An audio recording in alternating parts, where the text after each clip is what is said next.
მოგესალმებით ყველას. მაშასე ვიწყებთ ფანების ლიგის მეოთხე სეზონს და კიდევ ერთხელ შეგახსენებთ, რომ ფანების ლიგის წარმომადგენია ქართული ფეხბურთის განვითარების ფონდი და Sports Production Studio. სამი სეზონის გამარჯვებული გახდა თბილისის დინამო და ყველა ფეხბურთის ყველა გულშემატკივარი და ყველა ის ადამიანი, ვისაც ძალიან აინტერესებს საფეხბურთო ინტელექტუალური თამაშები, მოუთმენლად ელის მეოთხე სეზონს, რომ იქნებ გატყდეს ნაოსი და ვინმე მაჯობოს თბილისის დინამოს, ან იქნებ მეოთხედ მოიპოვოს თბილისის დინამომ ჩემპიონობა. მოკლედ ძალიან საინტერესო სეზონი გველის წინ, მით უმეტეს როგორც გადავხედებთ შემადგენლობებს, ყავს რამდენიმე ახალი მოთამაშეს, ყავს ერთი ახალი გუნდიც, რომელსაც მოგვიანებით გეტყვით. ახლა კი შეგვიძლია დავიწყოთ წილის ყრა. გეტყვით, რომ მოკლედ წინა სამი სეზონის გათვალისწინებით ჩვენ გუნდები განვთესეთ სიძლიერის მიხედვით, ანუ მათი შედეგების მიხედვით. პირველ კალათაში, ანუ ყველაზე ესეთი ძლიერი გუნდების კალათაში მოხვდნენ თბილისის დინამო, რა თქმა უნდა და ის პირველ ნომრად არის განთესილი, გორის დილა, იბერია 1999 და გარეჯი, რომელმაც შარშან ფინალში გააღწია და ძალიან ახლოსაც იყო მოგებასთან. მეორე კალათაში არიან მოყვარულთა გუნდი, რომელსაც საკმაოდ დიდი გამოცდილება აქვს სამ სეზონში და საკმაოდ კარგი შედეგებიც ჰქონდათ. ბათუმის დინამო, ძალიან ძლიერი მოთამაშეებით, ქუთაისის ტორპედო და თელავი. მესამე კალათა გახლავთ ფოთის კოლხეთი, მასტერ ლიგის გუნდი, ტყიბულის მეშახტე და გაგრა. და ბოლოს მეოთხე კალათა, სადაც არიან წყალტუბოს სამგურალი, სპაერი, რუსთავი და ქართული ფეხბურთის განვითარების ფონდის მასტერ ლიგის გუნდი, ანუ GFDF-ის გუნდი, სწორედ ეს არის დებიუტანტი გუნდი, რომელიც წელს ჩვენთან ითამაშებს. მოკლედ, ჩვენ შეგვიძლია დავიწყოთ წილისყრა, მე გეტყვით წილისყრის პრინციპს. პირველ რიგში, როგორც გითხარით, დინამო თბილისი პირველ ნომრად განვთესეთ და გეტყვით, რომ ანუ პირველი ნომერი შეხვდება მე-16 ნომერს, მეორე მე-15-ს, მესამე მე-14-ს და ასე შემდეგ. შემდეგ უკვე მეოთხედფინალებში პირველსა და მე-16-ს შორის გამარჯვებული შეხვდება მერვესა და მე-9-ს შორის გამარჯვებულს. ანუ ეს სპორტის მოყვარულებისთვის მე მგონი ცნობილი სისტემა არის, აი როგორც საჩოგბურთო ტურნირებზე ხდება მაგალითად ან პრინციპში ჩემპიონთა ლიგაზეც ბოლო ხანებში უკვე ასეთი სისტემა არის. და მოკლედ შეგვიძლია დავიწყოთ. პირველი ნომერი არის დინამო თბილისი და ვნახოთ ახლა პირველ კალათაში ვინ რა ნომრად განაწილდება.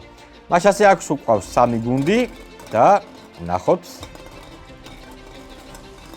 ურიოთ და ამოვიღოთ მეორე ნომრად იქნება გარეჯი. საგარეჯოს გარეჯი, ანუ ეს იმას ნიშნავს, რომ თბილისის დინამო გარეჯს ფინალამდე ვერ შეხვდება. თუ რა თქმა უნდა, ეს ორი გუნდი ფინალში გააღწევს. მეორე ნომერი გახლავთ გარეჯი. ნახოთ ახლა ვინ იქნება შემდეგი მესამე ნომერი.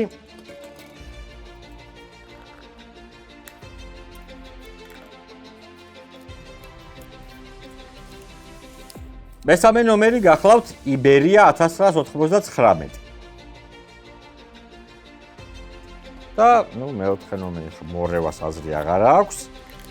წესით უნდა ამოვიდეს გორის დილა, რომელსაც რა თქმა უნდა ძალიან მაგარი შედეგები აქვს ხოლმე ჩვენს ფანების ლიგაში. გორის დილა, ნომერი 4.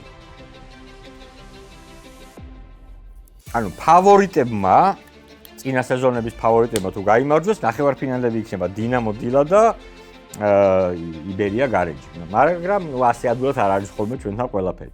მოკლედ, ეს იყო პირველი ეტაპი, ანუ პირველი ნომერი არის თბილისის დინამო, მეორე ნომერი იყო გარეჯი, შემდეგ იყო იბერია და შემდეგ იყო გორის დილა. ახლა მე ჩავყრი მეოთხე კალათის გუნდებს. აქ არის მეოთხე კალათის გუნდები, რომელშიც არიან, როგორც მოგახსენეთ, წყალტუბოს სამგურალი, სპაერი, რუსთავი და GFDF-ის მასტერ ლიგის გუნდი. და უკვე აქედან ვნახოთ ახლა ვირა ნომერი ამოვა. ანუ პირველი ვისაც დავასახელებ, ის იქნება ნომერი 16. ანუ ახლა უკლინან მივყვებით, რომ გამოვარკვიოთ პირველ ეტაპზე თბილისის დინამოს მეტოქე.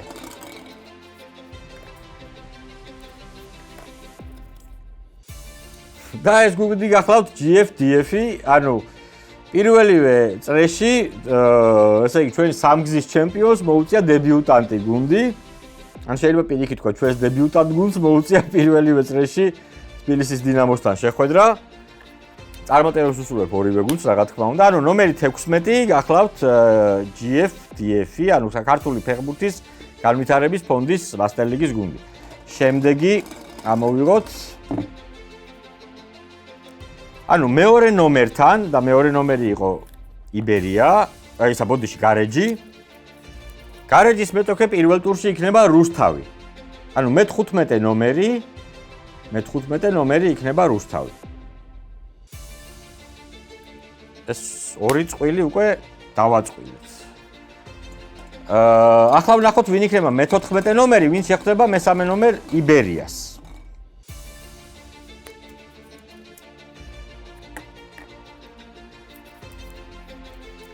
ეს გახლავთ სამგურალი. წყალტუბოს სამგურალი პირველ ტურში შეხვდება იბერია 1999-ს.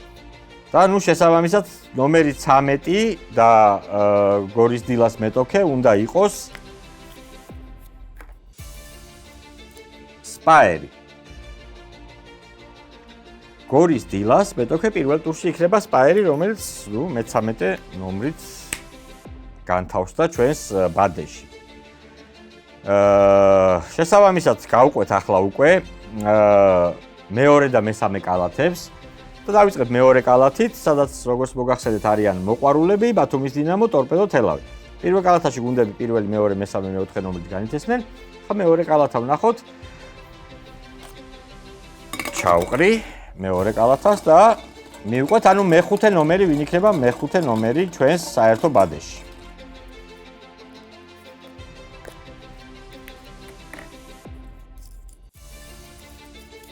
მე-5 ნომერი არის მოყვარულების გუნდი, მოყვარულთა ლიგის გუნდი. ძალიან კარგი გუნდი, მაგარი გუნდი, სამივე სეზონი ძალიან კარგად ითამაშეს. ესენი იქნებიან მე-5 ნომრად ჩვენს ბადეში. მოყვარულები ნომერი 5. შემდეგი.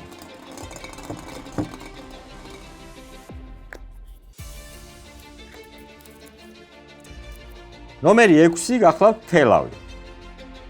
ასევე საკმაოდ გამოცდილი გუნდი, ძალიან კარგი მოთამაშეებით დაკომპლექტებული გუნდი, რომლებიც ძალიან კარგად თამაშობენ ხოლმე თელავი ნომერი 6.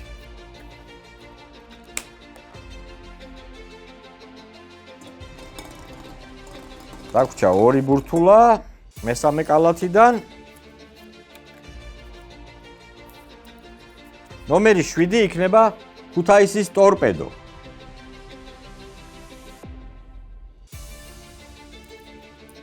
ქუთაისის ტორპედო, რომელსაც რა თქმა უნდა ძალიან კარგი შედეგები აქვს. მე მართალი გითხრათ, ჩემპიონობამდე არ უბრძოლებს, მაგრამ ნახევარფინალები მე მგონი რაც გამოუტოვებიათ. ქუთაისის ტორპედო იქნება ნომერი 7 და შესაბამისად ნომერი 8 წესით უნდა იყოს ბათუმის დინამო.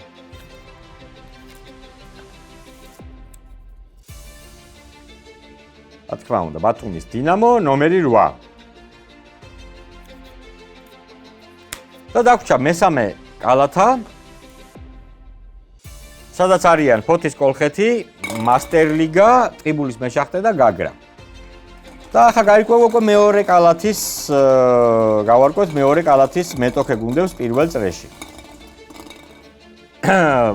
ესე იგი, ნომერი ამ შემთხვევაში ისე უკრინდან მოუყვები, ანუ ნომერი 5-ის, ანუ მოყვარულების მეტოქე, ნომერი 12 ნომერი 12 გახლავთ მასტერლიგა. ანუ პირველ წრეში ერთმანეთს შეხვდებიან მოყვარულები და მასტერლიგა. ძალიან საინტერესო თამაში იქნება დამერწმუნეთ. მას ასე შემდეგი გუნდი, რომელიც იქნება უკვე ნომერი 11 და დაუპირისპირდება ნომერი 6, ანუ თელავს. ნახოთ, ვინ არის ნომერი 11. ეს გახლავთ ტყიბულის მეშახტე. ტყიბულის მეშახტე იქნება ნომერი 11 და ის იქნება თელავის მეტოქე პირველ წრეში. მეშახტეები შარშან საკმაოდ ისე კარგად ითამაშა. ნახოთ წელს რა შედეგი ექნებათ. შემდეგი ანუ ნომერი 10 რომელიც დაუპირისპირდება ნომერ 7, ანუ ქუთაისის ტორპედოს მეტოქე ირკვევა ახლა. და ქუთაისის ტორპედოს მეტოქე არის კოლხეთი. ფოთის კოლხეთი შეხვდება ქუთაისის ტორპედოს პირველ წრეში.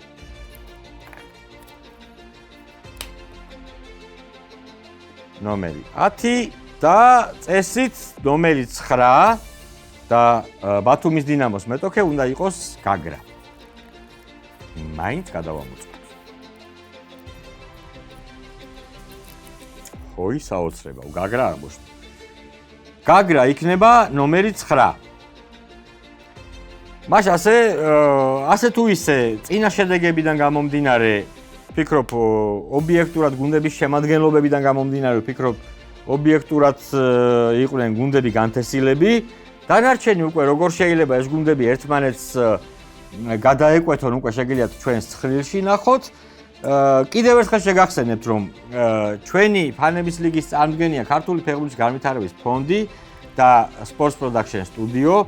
ასევე გეტყვით, რომ ჩვენი წლევანდელი სეზონის გამარჯვებული, ისევე როგორც წინა წლებში, ჩვენი წლევანდელი სეზონის გამარჯვებული გაემგზავრება საქართველოს ნაკრების გასვლით შეხვედრაზე. ამჯერად ეს იქნება ალბათ ნოემბრის შეხვედრა, სავარაუდოდ უკრაინასთან გასვლითი შეხვედრა. და მოკლედ ასე ჩვენი ფანების ლიგის გარდა იმ თასისა, რომელსაც ჩვენ ჩუქრით ხოლმე გუნდებს, ამის გარდა ასეთ შესანიშნავ პრიზს ჯერჯერობით ხოლმე თბილისის დინამო იგებდა და მიემგზავრებოდა ხოლმე საქართველოს ნაკრების გასვლით თამაშზე. მე წარმატებას უსურვებ, რა თქმა უნდა, ყველა გუნდს, ყველა გუნდის გულშემატკივარს, რომლებიც ჩვენთან ფანების ლიგაში თამაშობენ, სულ რამოდენიმე დღეში, აი მსოფლიო ჩემპიონატთან ერთად ჩვენს შევუყვებით ფანების ლიგას. კარგად ბრძანდებოდეთ მომავალ შეხვედრამდე.